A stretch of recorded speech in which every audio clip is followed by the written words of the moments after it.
Hey people, it's Niall talking. Now this is from AfricaNews.com. The Malian government, not junta, announced Monday evening they will ban the activities of all non-government organizations financed or supported by France, including those operating in the humanitarian field. The decision is likely to affect many NGOs that France has continued to support, despite the abrupt deterioration in relations between the two countries for more than a year. The interim Prime Minister, Colonel Abdoulaye Maïga, justified the decision in a statement posted on social networks by the recent announcement by France that it suspended its official developmental assistance to Mali. The French Foreign Ministry had cited the use of the Russian paramilitary group Wagner by Malian authorities. The junta, which came to power in August 2020, has consistently denied having used this company, whose actions have been criticized in several countries. It speaks of Russian army instructors deployed in the name of formal collaboration between the two countries.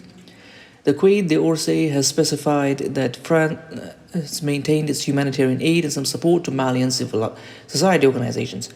Colonel Maïga denounced in his statement fanciful allegations and a subterfuge intended to deceive and manipulate national and international public opinion for the purpose of destabilization and isolation of Mali.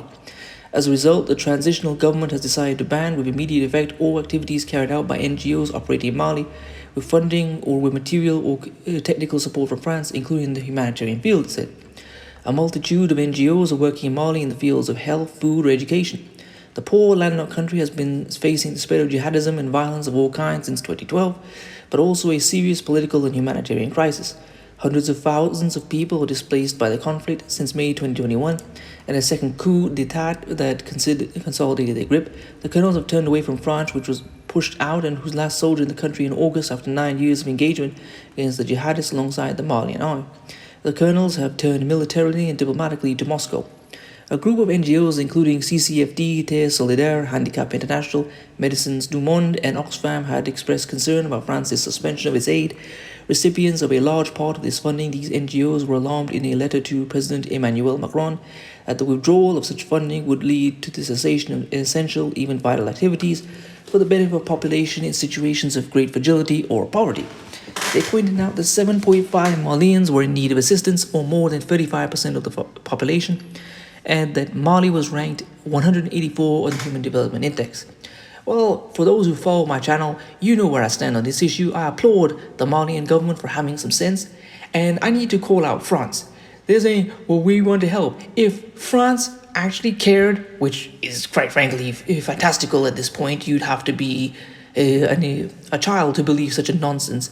They could stop demanding that Mali and other French colonial countries pay into their system to the tune of $500 billion every year, impoverishing Mali and many African countries. It's absurd to say that they care. If you look at the way France treats its own black population, it is ridiculous. If they do not care about the black population within the borders of France, why on earth would they care about the people in Mali or any other French colonial African nation? If they really wanted to help, they would stop looting it, and they would also stop sponsoring coups. Countries like Niger and others, they loot all the resources at pennies on the dollar to keep France going. It was said by President Jacques Chirac that without Africa, France would become a third world country. And all these NGOs, we have to look at the way they operate in other countries like Haiti, where they sexually abuse and manipulate some of the poorest people on the planet for their own gain, or they do other shady and nefarious things. And many of these, and we always have to ask, how can we trust the French government? Macron railed and railed, saying that the African women are having too many children. So he already expressed that he does not want African people to be born and exist. So, okay, we could trust the NGOs of the country sponsored by this leader. And France's behavior in Africa has been evil for many, many years. I call upon everybody listening to boycott France as much as is reasonably possible and try to support Mali in any way we can. Let us hope that Mali pulls through and successfully manage to boycott France, and also that all the Mali's neighbors and nations around it support them in their bid to become free and independent. Anyway, peace.